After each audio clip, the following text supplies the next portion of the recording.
So congratulations on getting access to this video course on how to find your perfect buyer. I believe that by the end of this video course, you will have a totally different mindset. This is something that really hasn't been talked about a lot on the internet, and I really feel like this is one of the main reasons why a lot of people tend to fail when it comes to building businesses online. So this is going to be the introduction and quick overview, and I'll talk about the video course as a whole, and then we're going to talk about mindset and why selling to your audience is more important than, selling your products and service straight up. I mean, that's fine to do later on, but that's oftentimes where people start and fail. So really what we want to do is we want to set you up for success, right? And then we're going to talk about mind mapping tools that will help speed up the process of implementation to help you successfully get on the right path. Okay, so before we get started and talk about mindset and mind mapping tools, I want to give you a quick videos overview of what's inside this video course so you know exactly what to expect. And as you understand how the whole process works, you'll be able to implement this at a faster rate. This is, of course, video number one. Video number two is going to be about researching your competition. Now, the reason why you want to research your competition is because at this point in time, your competition, especially the ones that are doing well in the market and dominating the market, are actually gathering data that you need. So they already have the customers, they already have the traffic, and all you have to do is simply look at them and look at who their buyers are so that you have the right information and you'll be able to figure out who your perfect buyer is, what their likes are, what their dislikes are, and everything of that nature. Video number three is we're going to talk about the basics of profile. So after we have gathered the competition, we want to begin to profile our perfect buyers. And I'll talk more about that, utilizing certain tools that you can use to find that data out. Once we have figured out the basic data, such as who the person is, maybe their age, maybe their income, maybe their education level, we can actually gather even more intel. But before we can do that, we need the basics so that we can match things up and make sure that we are actually headed the right direction. And it'll make more sense when I actually go into that particular video. Video number five, we're going to talk about some shortcuts. So over the years, I've done this many times, and I've figured out some shortcuts to help you speed the process up. So we'll talk about shortcuts in video number five. And video number six, we're going to talk about a typical day that your perfect buyer goes through. Now, the reason why you want to do this is because it's going to reveal to you a lot about your perfect buyer. What does their day look like? What are their insecurities? What are their fears? What are their strengths? What are their weaknesses? Everything about them to the point that if you place your product and service right in front of them, will they actually buy it, or will they just totally ignore you? So that's just something good to know before you actually build up your products and services. Because a lot of people make the mistake of just launching their products and services, not realizing who their perfect buyer is, and then of course later on wondering, why in the world is their product and service not selling? I'm sure you've been there, and I've been there as well, and you have made the right choice in taking this first step. And then, of course, video number seven, we're going to talk about media mapping. So what that is we are going to utilize certain media sources to really go deeper and dive deeper into understanding the perspective of your perfect buyer. What are things that they like to watch? What are things that they don't like? And it'll just make things more evident to you as far as putting yourselves in their shoes. Because sometimes putting yourself in other people's shoes is a hard thing to do. Just saying, hey, put yourself in those shoes and think like them, that's not always an easy thing to do. But this media mapping in video number 7, that will definitely clear things up. And of course, last but not least, we have video number 8, which is going to be talking about buying habits. So this is going to reveal to us what they buy. And by knowing that and knowing the habits, how much money do they spend and everything like that, that is going to reveal to you future products and services that you can open up at a later date.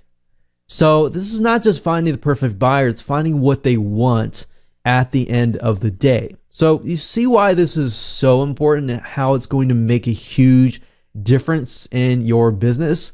Well, hopefully at this point you are excited as much as I am excited about teaching this to you and helping you out. So let's talk about mindset. Now, up until this point, you kind of realize that it is so important to find that perfect buyer. So really what I want you to do before you even begin this video course is to understand that the biggest mistake that most product owners make is selling their features alone. So if you build, say for example, a piece of software, a lot of people tell, this software can do this, it can do that, but really what it comes down to is your perfect buyer, or maybe your non-responsive buyer even, they're still thinking what's in it for me, right? So that comes down to benefits. How does maybe the software can speed the process up, but the benefit in that case is that it can save time. And if you know their typical day, you can say it saves time. So, if you're trying to rush and get your kids ready, if you know that that is your particular demographic, then you can speak to them, right? But if you know that, let's say, for example, that they're retired, you can say, well, the kids are out of the house, you're waking up, you're looking for things to do, or you're looking to build your business or whatever that they are trying to do, then you know how to speak to them, right? So that's why benefits are so crucial. Now, you have probably been hammered down and been taught that benefits are crucial, but let me challenge that at the same time. Let me ask you, how do you know if these benefits are really the benefits of your perfect buyer? Because if you don't know your perfect buyer, how do you know if those benefits really are impactful? Do you know even what your perfect buyer looks like? Do you know what their typical day looks like? And do you know their fears and what gets them excited? So you see what I mean here? You need to know your perfect buyer. And without any of that information or that type of intelligence or data about your perfect buyer, you don't even know if the benefits are even going to be impactful or not. So hopefully at this point in time, you have a better perspective of why we are taking this particular approach and why this particular mindset is crucial. So moving on, I want to talk about mind mapping tools. And the reason why is because this is not really required, but that definitely can help you brainstorm and implement things a lot faster. So as far as implementation goes, once you've mapped things out, map out your typical perfect buyer's typical day. If you can map that out, you can always go back to it and take a look at it. It's just easier for the brain to understand things when you map things out. I personally use a free iPhone mind mapping tool. You don't have to spend anything else. You can spend $2, $3 to upgrade to a paid version if you would like, but there are tons of free mind mapping tools out there that you can use. Now, if you like free mind mapping tools that you can utilize on your desktop computer, then you might want to check out Xmind. I personally use a software called Lucidchart, and Lucidchart is one of the best paid flowchart tools out there, and definitely will help you kind of map out things out of your mind And that way you take a look at it in the future. Like I said, it's just going to make things a lot easier. So with that said, let's move on to video number 2. Hello and welcome back. This is video number 2, and what we're going to do in this particular video is we are going to research your competition. Now, in doing so, what I recommend that you go ahead and do is open up some sort of notepad, or if you want to write it down, that's fine. But just keep a paper and pencil or some sort of notepad ready so that you can jot down the websites. Now, this is not really complex. What we're looking for is high traffic competitors that might be doing really well, because the more traffic that they are getting, the more these particular tools that we are using will reveal. All right, so let's get started. So the first site that I want you to go ahead and go to is called Quantcast.com. That's QUANTCAST. Now, I used to use Quantcast to figure out demographics, but I don't really do it anymore, just because some of the sites will have demographic data and some of them will not. Really what I'm trying to figure out is what are the high traffic websites. So if you go to Quantcast.com, you click Explore, and you type in a keyword. You can type a domain name if you want to, but like I said, we are creating a list of domain names. So go ahead and jot down the keyword that best describes your general niche. Don't be too specific just yet. So in this case, let's say, for example, that I want to create a product or service that primarily appeals to gardeners. So I'm going to type in garden and go ahead and click enter. And Quantcast, as you can see, the free version of this tool is showing the top 3. So as you can see, these are the top 3. This one obviously tells us that US rank is 3,200 and US reach is 600,000. Now, you might want to visit these websites and just make sure that these kind of fit what you're trying to sell, because there have been cases where even though you type in the keyword, the website might be something totally different than what you are trying to sell. Or maybe the demographics for this site is totally different than the demographics of this site. So what I recommend that you do is just go ahead and click on one of these. We can go ahead and view the site and just make sure that that is the type of site that we want to create. So as we can see, this is more of a how-to educational site, which is great. It's a great site with a lot of content posts. So essentially what they're doing is they're branding. So maybe you want to build something like this and you want to attract people in. You want to attract a perfect buyer in, gain their trust so that you can ultimately sell other things.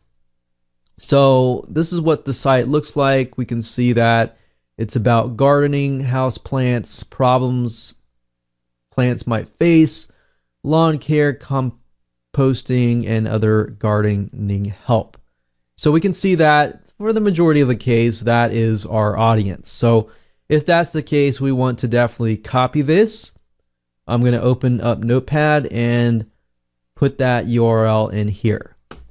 Now that we have this URL, in order to find other URLs, what we need to do is I'm going to close down Quantcast and this site here. There are 2 other sites that I would recommend.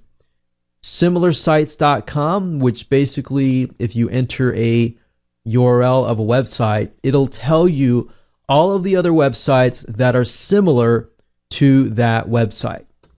So if I go ahead and press enter here, we can see that gardeningknowhow.com. We scroll down, we see these ads here, and these are not related at all. So just ignore these for now. And then you see Garden Web. So I'm going to open that in a new link. Garden guides, we have yard care, we have helpful gardener, and garden.org. So I'm going to open the top 5 open and just take a look. So we have gardenweb.com, And if I go to the site, let's go to the site and check it out.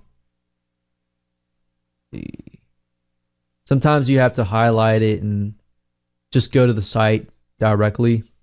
We can get an idea of a hyper-responsive buyer too if you look through here, and sometimes if they have forums, that'll give you a good chance to see what kind of questions people are asking, kind of their frustrations, their likes, their dislikes, and just to get a feel for what that person looks like. And also, when you look at the websites, is there similarities within the websites? We can see there's a navigation bar, it talks about gardening, kind of like the other site. And then, of course, we have gardenguides.com, which sounds familiar to the other garden know-how website.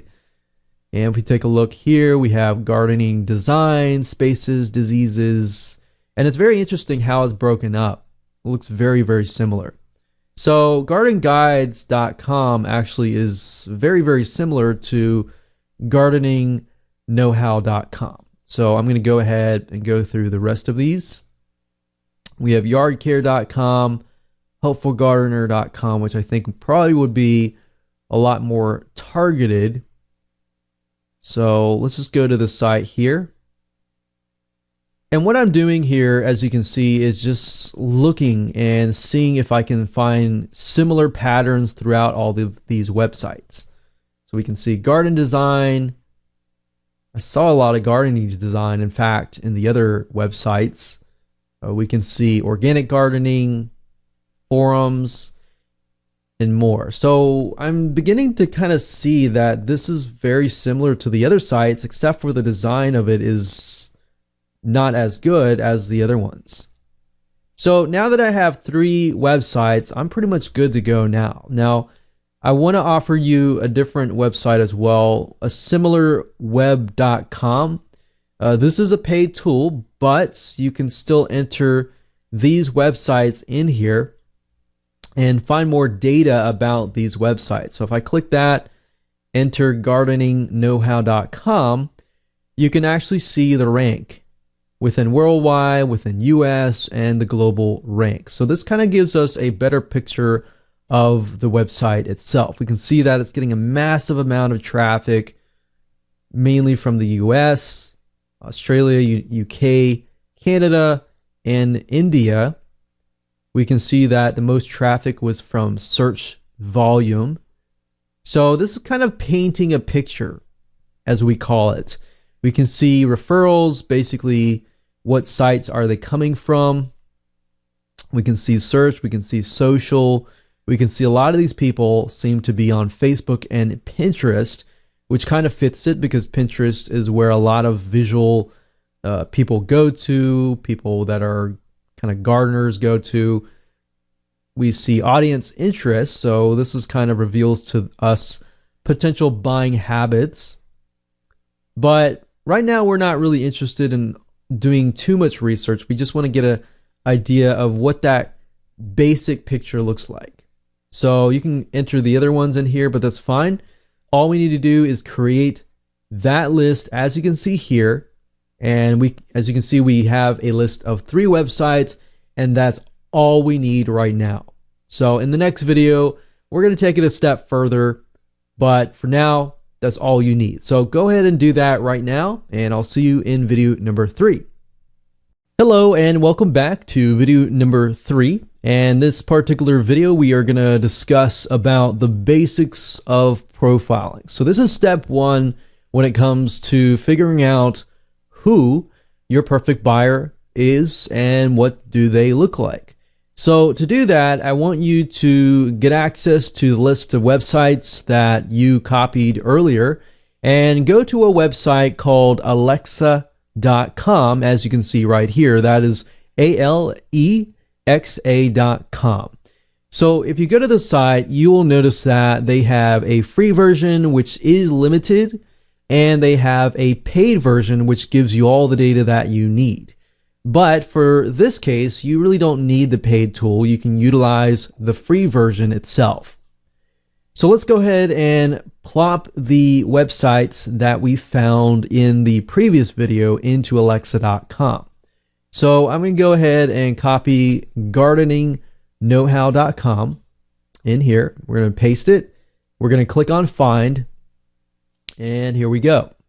Now, as we can see, the rank is 3,000 and the global rank is 15,000. Basically, the lower the number, the higher the rank. So we know right off the bat that gardeningknowhow.com is getting a ton of traffic. Now, as you can see, this is for advanced plan only, but we really don't care about this right now. What we're looking for is where is our perfect buyer and who is our perfect buyer. So we can see that our potential buyers for this particular website is within the United States, followed by India and the UK. But the majority, 72%, is from the United States. Now, that might be because they are utilizing a specific traffic source. We don't know. It doesn't really matter too much right now. So if you scroll all the way down to the very bottom, you're going to see audience demographics. And this is the data that we want. So opening up our notepad here, right underneath the website, I'm going to jot this down. So we can see gender is female. So it looks to me like it's about a good amount female. And males are underrepresented, but males still do gardening as well. So we can say males, but maybe about 20%. And then females are guesstimate about 80%. So as long as we know that the major demographic in this case is female, we know that we're probably going to speak directly to females. We can see browsing location is at home. So that's a good sign. That means that they are at home. They're not on, the work computer. And that also tells us that if they're more likely to buy something, or if they're on their home computer than if they were on their school or work computer. So that's a good sign. We can say browsing location is home. And then, of course, the education is, it looks to me like mainly graduate school and some college followed by second. So I'm going to copy these two over here. So we can say primarily, say number 1 and number 2, second place, some college. So we know that they are quite well educated types of people in this case, as far as education goes. So they definitely have graduate school. They probably have master's degrees and some sort of college, bachelor's science or basic degree. So in knowing that, we are going to have to speak intelligently to this somewhat educated market. So this is kind of painting a picture here. Let's do the same thing with garden guides. And the reason why I like to do this is because I want to see, is it consistent across the board? If it's not consistent across the board, then maybe there's something different about these specific websites. So I'm going to go back up to the top, the exact same thing, type in gardenguides.com, scroll down, looks like a high traffic website, but we're really more in tune about this. We can see female, some college and graduate, and home. So that's consistent, right? So we don't really need to jot that down, but we can say same thing. Let's do the same thing about the helpfulgardener.com. And it's a good sign whenever everything is consistent, because that means that you're getting the right data. Now, when we look at this, it's a little bit different. We can see Helpful Gardener, same home. A female is still the majority. And we can see that it's mainly college. And yeah, college. So, and males are still less, but at this point we're looking at Helpful Gardener, and we can see that Helpful Gardener actually, it pretty much adds up, but we can see that there's still males, and males are moving up in that section. So we want to figure out, okay, why is that case? I'm really interested in thinking, why is that the case? Well, if we look at Helpful Gardener one more time, we can see winner of Business Week's magazine Best of the Award. So maybe because Business Week may have a lot of males as a majority and might be coming to this website. So depending on the traffic source, that can reveal different things to us. Now we look at how the site is laid out. We can see flower gardening, garden design, garden forums, gardening tips, gardening. So another thing we can do is, let's see if we can find some sort of garden forum. So I'm going to type in garden forum. And we know there are different types of gardening as well, but let's just go to forums.garden.web.com. So let me just try something real quick. This may not work. Typically you have to enter the main site, not a subdomain, but let's just do this anyways. Okay, so as you know, forums typically are where most of your hyperactive people go. People that talk a lot, people that are very passionate about whatever market it is. So if you can find a forum on a website and then put that into Alexa, that is going to tell you who your hyperactive audience is.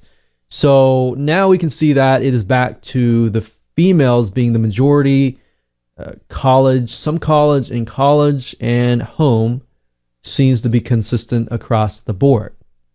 So this specific strategy and method is really revealing to you, is it consistent across the board? Now that we know that it is indeed across the board consistent, we can pursue it to the next step, which will be the next video as we dig further into the demographic itself. Like, what do they look like, kind of thing. Now, let's say, for example, that you enter two websites and they're totally different. Like one is male and one is female. If that is the case, then I would look at the website and then I would ask yourself, which website actually fits my product and service? Because you'll find out, even in the same niche, in some cases, certain websites are really geared towards males, while other websites may be really geared towards females. So that way, that's how you know what is going to be your perfect buyer, is look at the website. Is the website fitting what I'm trying to sell? So with that said, let's move on to the next video, and I'm sure you're going to be shocked and amazed by how much data you can find out utilizing this free tool. Welcome to video number 4, and this is going to be about gathering more intel. Now, in video number 3, as you saw earlier, we utilized Alexa.com to gather some basic information about our perfect buyer. Now we're going to take it a step further, and you're going to see in just a minute what I mean. So first things first, in order to do this, basically we are going to utilize the Facebook Ad Audience Insights free software application. Now, you obviously do need to have a Facebook account in order to do this. Now, if you log into your account and you go specifically to facebook.com/ads/audience_insights, as you can see here in the address bar, if you go specifically to this URL, you will see the following page. It'll say, choose an audience to start. Either everyone on Facebook or people connected to your page. Now, this is the assumption that you haven't started a page, you haven't started anything yet, your page doesn't have an overflow of traffic to it, so you definitely want to start with everyone on Facebook. Now, the reason why Facebook Audience Insights is so powerful is simply because it allows you to dig really, really deep and dig further into all sorts of things. And I'll show you in just a minute. But what this allows you to do is, this is basically showing you what all these people on Facebook enter into their profile. Their likes, their dislikes, their age, their gender, everything. In fact, Facebook is one of the few big companies that is giving you access to this data. Obviously, they want you to utilize this data for the purpose of Facebook ads, but you can use this data for your own products and services, and for your future ads as well. Now, as you can see here, I generally like to just start out with one country, the United States. Sometimes it'll default to your country, but as you can see, you can add countries as well. But I like to stick with one country, and I'm going to leave everything as it is because I want to see, and we're going to take a look at the demographics we pulled earlier with Alexa. We basically want to make sure that we see patterns that are continuous and consistent patterns that show us consistent data. Now, Alexa.com, we saw that is a majority of female, and there's still some males that are interested in gardening, but not a whole lot. And then we saw that the majority had graduate school or some sort of college, and the other ones as well. So let's go ahead and put the interest in here. So interest right here, where it says interest, put garden or whatever that you're trying to do. So now we see home and garden, we see gardening, Garden of Eden. No, that's not what we're looking for. So we're looking for gardening or garden. So I'm going to do that, and let's just take a look at this. Remember that it was a good amount of women, and I guesstimated about 80% women, 20% men. But realistically, with Facebook ads, it shows that it's 69% women and 31% men. Now, in detail, this is what is nice about Facebook. It gives you a more thorough breakdown of the age range. Now, as we can see that the majority of people are interested in gardening on Facebook are about 25 to 34. Now, then we have 45 to 54. So it looks like the majority are here, and then the majority are the older folks. So 25 to 34, 45 to 64, and then it kind of breaks off.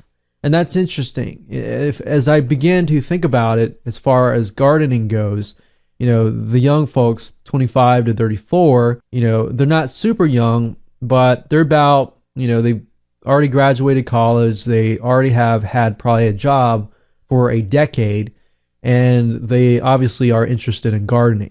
Maybe they have kids and eventually they get out of that stage and then they come back at age 45 to 64. So they could be almost retirement age kind of deal. So that's why I'm kind of painting a picture here. We can see that men as well, the same age, the majority of men that are interested in gardening are about 25 to 34. Which is interesting. And then it kind of breaks off from there. Now, we can see lifestyle, which is something amazing here. You can see the U.S. demographics and interest data based on purchase behavior, brand affinity, and other activities. So basically, this is showing us, the majority of people, they are interested in gardening, country ways, clubs and causes, sort of nonprofits. So a lot of country type stuff. Suburban, country, outward, rural lifestyles. Relationship status, the majority of them are married and they have at least college, which kind of matches the exact data that we got from Alexa.com. Job titles, we can see that a large portion of them are in legal, nurses, community social services, healthcare, a lot of medical type stuff, even management. Business management, social sciences. And if we go back up here, we can say page likes. What do they like? What kind of pages on Facebook do they like? Website, books, writers, magazines. What kind of magazines are they reading? Better Homes and Gardens, entertainment, country music, food, beverages, news, media, fictional characters, home and garden. What kind of pages do they like? We can see where the majority might be located. So a lot of Floridians, Florida, upper north, Iowa, Missouri. So a lot of East Coast activity.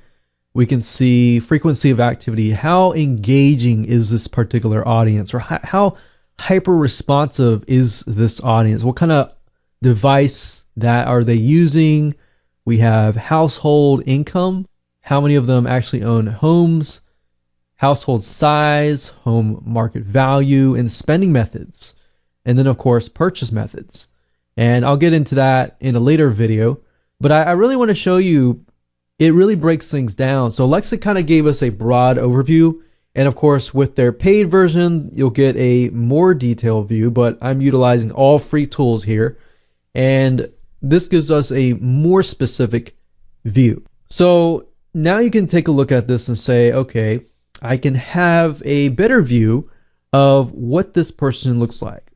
Woman, 25 or older, retired woman, perhaps, likes a lot of country type videos and episodes and TV shows. They're a lot into the country comfort and maybe stuff like home goods and stuff in that arena of liking. So now that we have done this, we've essentially painted a better picture of our audience. So what I would recommend that you do now is just to fill this out further, and we can see now that it's majority female, 25 to 34, and then it was 45 to basically 60 plus age groups. So age group equals the following: a lot of country pages and likes. So what I would do is I would just go through all of these and jot everything down, and then from that point we can move on to the next video. Welcome back. This is video number 5, and now that you understand how to figure out the exact demographics by utilizing the Alexa.com tool, the Facebook Ads Audience Insights tool, if you can find a magazine for your particular niche. With magazines, they always have what we call media kits, and within the media kit itself, generally speaking, it will tell you the exact demographic. So you might get some data from these media kits that you might not get from these other tools. And that's why we're using this route in addition to everything else that I have taught you. So finding a media kit is fairly easy to do. All you have to do is go to google.com and you want to type in the niche. So in this case, it is garden. And after that, you type in the word magazine, and then you type in media kit. Now, obviously, like I said earlier in the previous video, you want to make sure that you visit the site and make sure that the magazine fits your products and services, because if it doesn't, then you might getting the wrong data. Okay, so we can see find garden media kits. And if we go to click on images here, we can actually see what the magazines look like. So we have a better idea of what we're dealing with. So for example, if we were to click on Better Homes and Gardens, it's not directly related, but we can see that it is somewhat related. But this gives us a better idea. I've been seeing garden design lately a lot too. So actually in the past 3 websites, I saw garden design. And I don't know if that contains blueprints or anything, but that might be a potential product right there. So just by going through here and finding your perfect buyer and who they are, you can figure out other things as well. So we can see garden magazine media kit. We're going to go through here, and I'm going to go back to all. Just going to go ahead and click these here. We got Better Homes and Gardens media kits, garden and gun media kit, which is probably not exactly directly the same. Organic gardening media kit. And let's just take a look at what we found here. So find garden media kit. Basically, a media kit for a magazine is a page that tells you how much it costs to advertise on their magazine. But in addition to that, it'll also tell you the demographics as well. So not 100% if that's the case for this one. Let's take a look real quick. Okay, so rate card, find garden, 1.2 million unique visitors, plays online demographics. Aha, see, there we go. Nice. So this is what we wanted. Gender, 80% female. That confirms what we're talking about. Graduated from college. That confirms it as well. Medium income, about $100,000. Age, 59. So we can see that it's kind of more on the older scale. 59 years old. Married, 69%. How big is their garden? How big is their garden that is editable? Wow, that's really, really deep. And their average amount spent per year on gardening and related activities. So they're willing to spend up to about $935. So that gives us a good idea of who we're dealing with, right? Now let's check out these other media kits. Sometimes if you go to the main website and you scroll all the way down and you see like a button that says like advertise or anything like that, you'll be able to get the media kits from there. So we can see here, media kit. Okay, so I guess this whole thing is the media kit. So research, adult readers, women readers, tablet demographics. I'm going to click on women readers. And the question is, does it compare with what we have been looking for in the past? So for example, we can see that the majority here is about 18 to 49, but it jumps, no, actually 16,000 is up here. So that confirms it's 50 years and older. See, the majority earns more than 50,000. They are definitely married.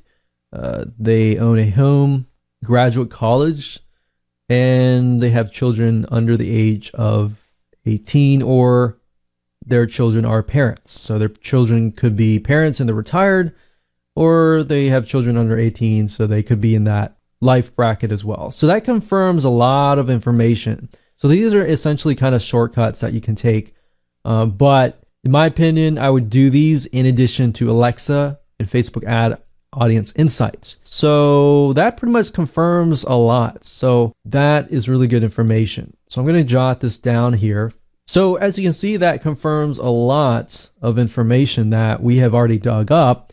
And the pattern is consistent throughout, which is a plus, because now we know that this is for sure our perfect buyer is within these specific age range, specific education, and more. So now that you have this right information, we can move on to the next video.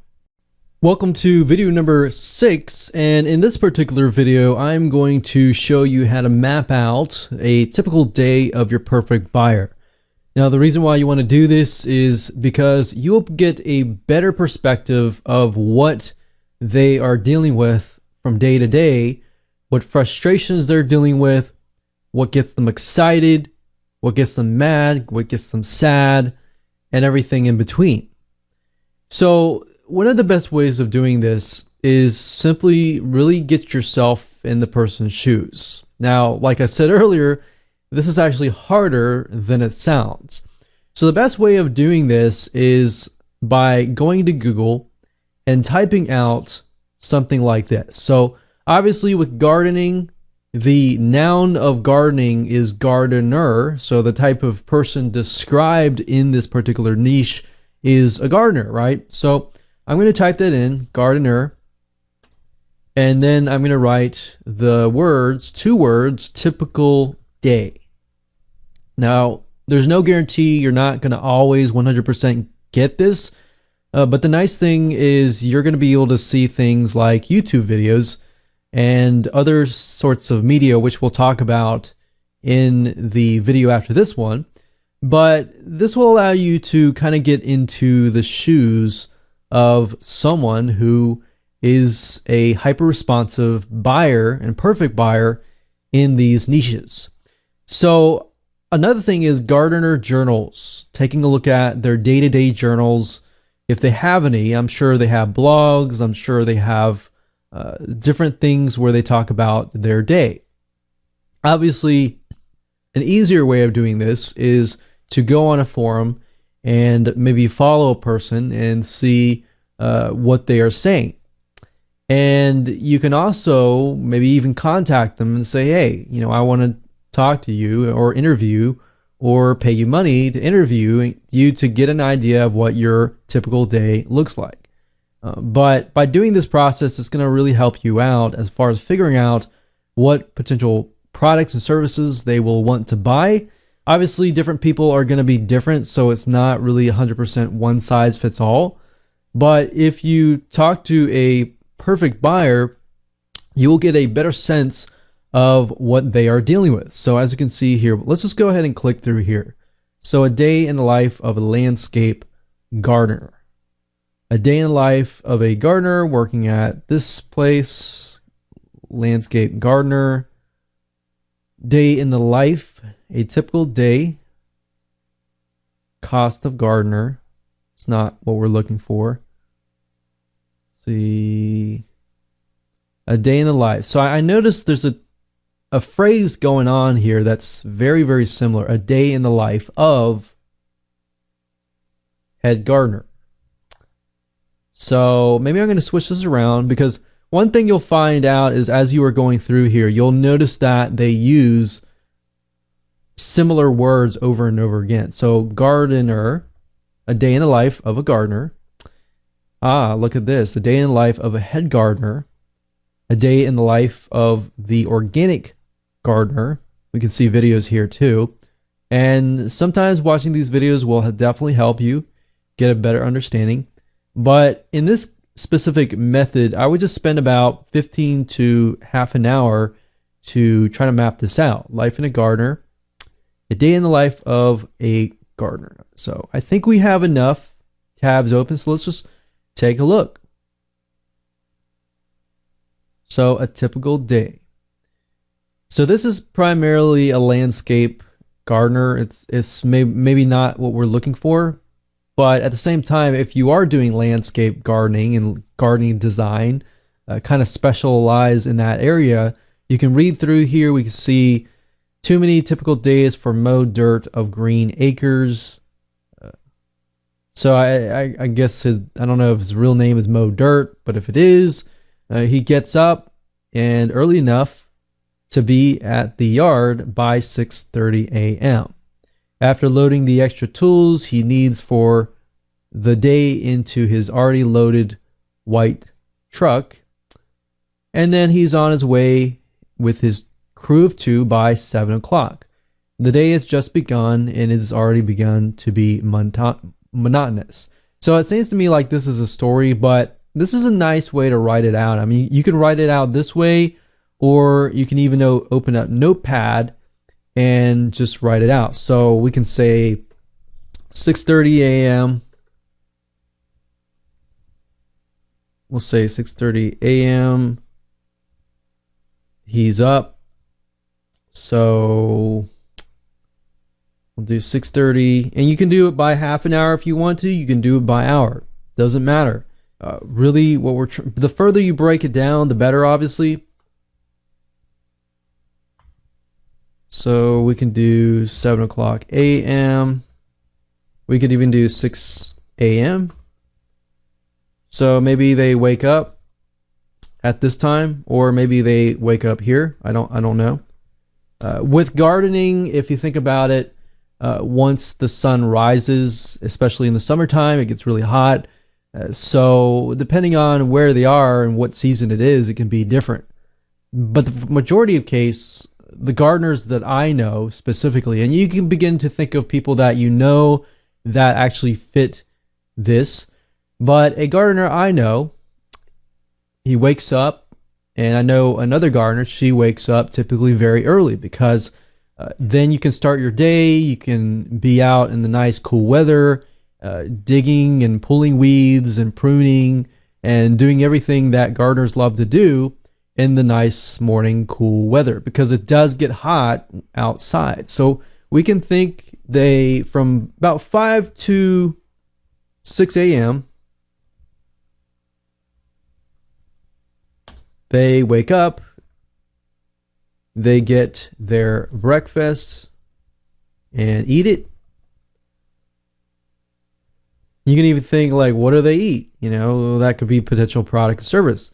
And what do? Do they take their medication? You know, are they taking medication that will help them, you know, get excited about the day, get energized about the day? Maybe they eat, you know, supplements and medications, maybe B12 vitamins. Just write it out. There's no right or wrong answer right now. And 7:30 a.m., they're ready to get outside. They start preparing their gardening tools, maybe. By 8 a.m., they're outside. What are they doing outside? So let's just go look through here real quick. A day in the life of head gardener Dave West. Okay. Let's zoom in a little bit here. For 44 years, Dave West has worked as the head gardener of blah, blah, blah mansion. When Dave was hired in, we don't really need to know that. Let's see. Aha, look at that. 5:40 a.m. It's all about the weather. In the morning, my alarm goes off, and before I do anything else, I look out the window. The forecast is crucial in my profession. I watch the weather forecast and start to plan the day's activities. A plan for if it's dry, one for if it is wet. Look at that. So he has contingency plans for when it is rainy and when it is wet, so that he's always doing something. Although my daily routine remains the same, every day is different. Okay, so we could even adjust it according to Dave West. So he's more of the gardener that we're looking for. We're not really looking for a landscaping gardener. So we're going to follow him. 5 a.m. He wakes up. Rain or shine, he has a plan for each. So maybe, gardening tools for rain or shine and dry. So obviously they skip the part where he eats breakfast. So everybody has to eat. So by 7:30 a.m., as you can see here, this is when he starts work. But in between that, we have fulfilled these two items, right? So 7:30 a.m., the big clean, the six of us get everything clean, get everything ready, get their garden tools ready. So 11 a.m., manager's meeting. 11:30 a.m. is beginning to tend to the gardens. So it sounds like typical gardener who, at this point, all the way to 11:30 a.m., some people generally start earlier. So, but between that point, 11 a.m. and, well, we'll just say 10 a.m., so from 7:30 a.m. to about 9:30 a.m., start preparing their gardening tools, gardening equipment, preparation, and planning. Then by 10 a.m., they are outside and beginning to work. So right now, 10 a.m., it's still cool. Even in the summertime, it's not too hot. So hopefully maybe by 10 a.m.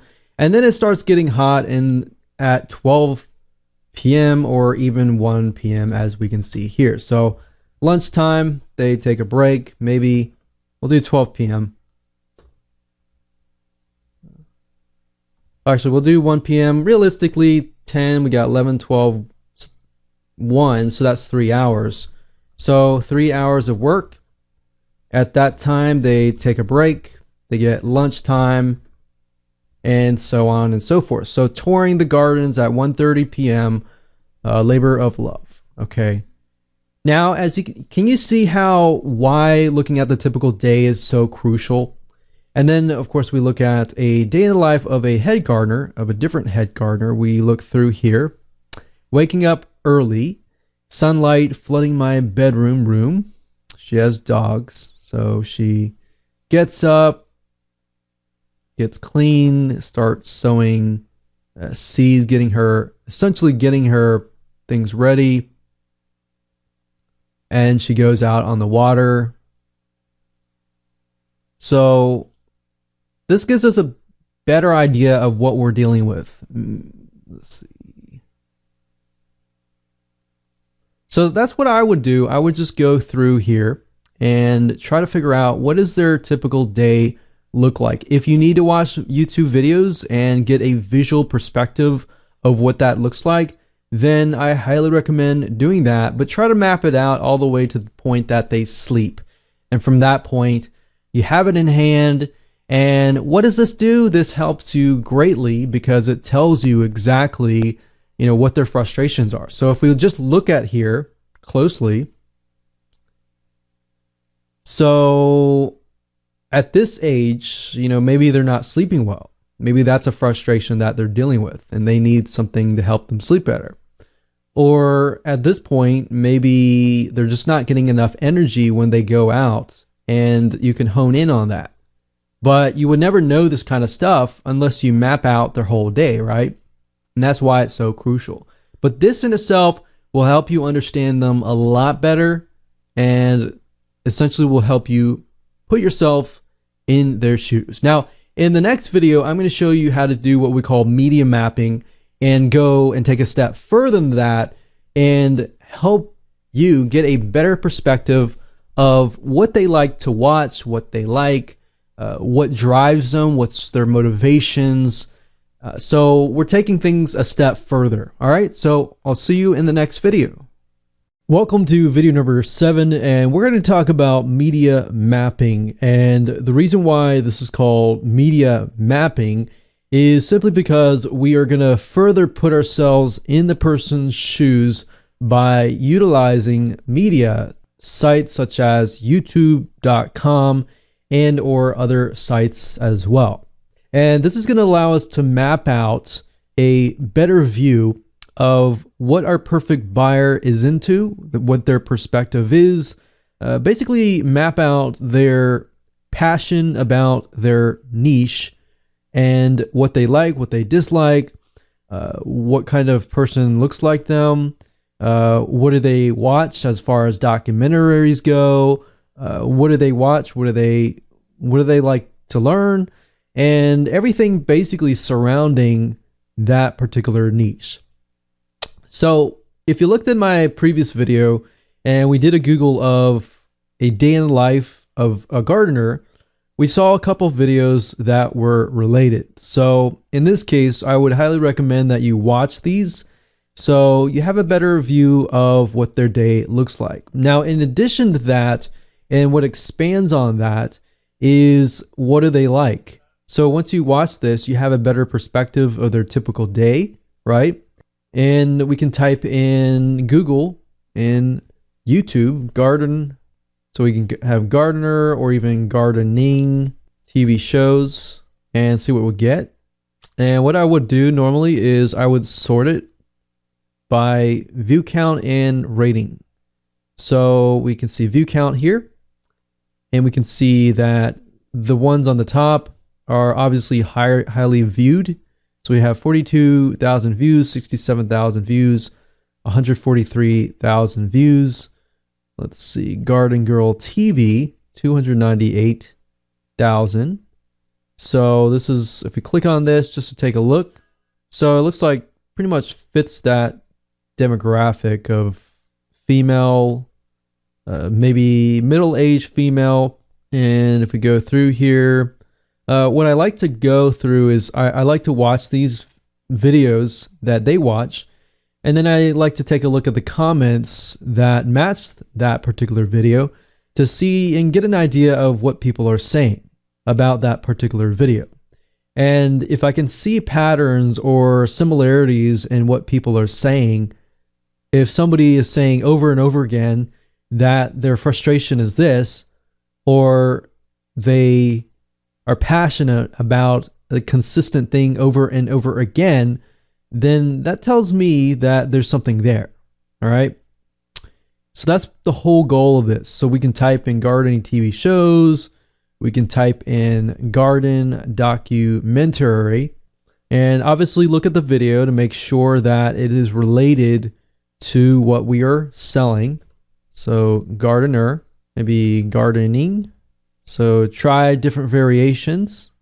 And typically with this part, I would spend about 30 minutes, and sometimes I'll spend an hour just going through videos. And eventually, after you watch all these videos, you'll just start to see the pains that gardeners go through, what gets them excited, what gets them angry, what gets them mad.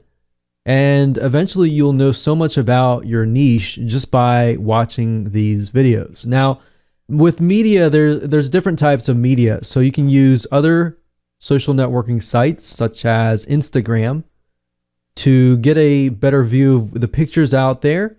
Look at Pinterest to see what people are doing in terms of gardening goes. So you can look at other social networking sites, other different types of media, pictures, videos, text, even podcast, if you can find a podcast, just to get an idea of what your niche, your perfect buyer likes, dislikes, and everything like that. So as you're doing this, you can keep a journal and documentation of the likes, the dislikes, everything that you can think of that would allow you to map out what is going on in your perfect buyer's mind. So that's really what we're trying to do, is essentially map out what is going on in their brain. So the better that you understand that, the better you're going to know when you start to sell your products and services.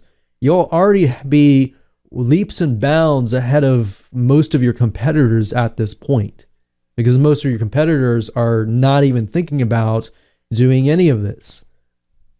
So I hope you'd enjoyed this video. In the next video, we are going to talk about buying habits, and what this will reveal to you is what they're willing to buy, what they're willing to spend even more money for, so that you have a better picture of what products and services that you could essentially offer to them. All right, we'll see you there. So congratulations, you've reached the end of this video course, and this particular video is video number 8, and we're going to talk about the buying habits of your perfect buyer, why they buy, what do they buy, and things related. So I'm going to be visiting 2 different websites. We're going to be utilizing the Facebook Ads Audience Insights tool, and second of all, we're going to be utilizing Amazon.com. So Amazon's going to reveal to us a lot of good data as far as buying habits go, and Facebook as well, as far as how much they spend, which is something that is not provided by a lot of tools. So this information is golden. So what I recommend that you do is do the same thing earlier, so gardening, and remember that as we began to realize that by looking at the media kits, by looking at everything else, that our perfect buyer, the person that buys those magazines, is age 50 and older. Now, as we can see looking at Facebook, however, it's about 45 to 64. Now, of course, 22% is 25 to 34. Now, the media kits, however, tell us that it's 50 and older. So that might mean that 25 to 34, they might be interested in gardening, but they may not be spending as much money on gardening as these people up here. So that's essentially what the media kits go with. And I tend to just go with the media kit because those are proven magazines. They have spent millions of dollars into advertising and so forth. So I'm going to go with 45 to 64. So I'm going to go back over here to age, and I'm going to switch it to 45 to 65. So now I am honing in on my perfect buyer. I'm totally ignoring everybody else. Now, you might be thinking, well, won't I be losing sales? Yeah, you might lose a few sales, but if you speak primarily to the extremely interactive, engaging audience, you'll be able to speak to everybody else. And these people are more likely to buy from you anyways. So now that we've honed in on here, what Facebook Ad Audience Insights does now is it begins to show you the lifestyle pertaining just to that specific gender and age bracket. So you see how powerful this is, and you see how step-by-step process through this whole video course brings you to this point of realization that this is your perfect buyer. So now we can dig into the lifestyle, we can dig into their realistic education levels, relationship, job titles, which we can see overall it's consistent across the board. Now, if we go straight to household, this will begin to tell us how much they can afford. So most of them are earning about 50 to 75 grand. And the second highest is 75 to 100 grand. And we can see that it's not a whole lot here because gardening does cost money if we think about it. And at the end of the day, gardening does cost money. Whether you buy seeds or anything else, the soil costs money, fertilizer costs money, tools cost money. So you kind of have to be making at least some money to actually afford these, unless at this point you have all the tools and everything else. So the reason why I'm saying this out loud to you is because I've realized and I've discovered things along the way. And I really want you to do the exact same thing. Is as you begin to discover things, just speak it out loud and just write it down. Whatever you learn best, just get it ingrained into your brain. So home ownership, we can see that about 82% of them own homes. And if they don't own homes, realistically, if they own like an apartment, they can't really go all out as far as gardening goes. So that kind of confirms that there. Household size, home market value, how much is their home valued at? So we can see that their home is valued about 100,000 to 500,000, so kind of upper middle class section. And spending methods, they use any card, bank card, travel and entertainment, gas store. So if you look at this picture here, it tells us they do have credit cards. They don't spend a lot on travel and entertainment. They do spend money on gas, which we all do. They spend a good amount of money on their credit card. So they mainly use credit cards. They don't use a lot of cash. They do spend money at upscale department stores. So that kind of gets us thinking, probably a woman.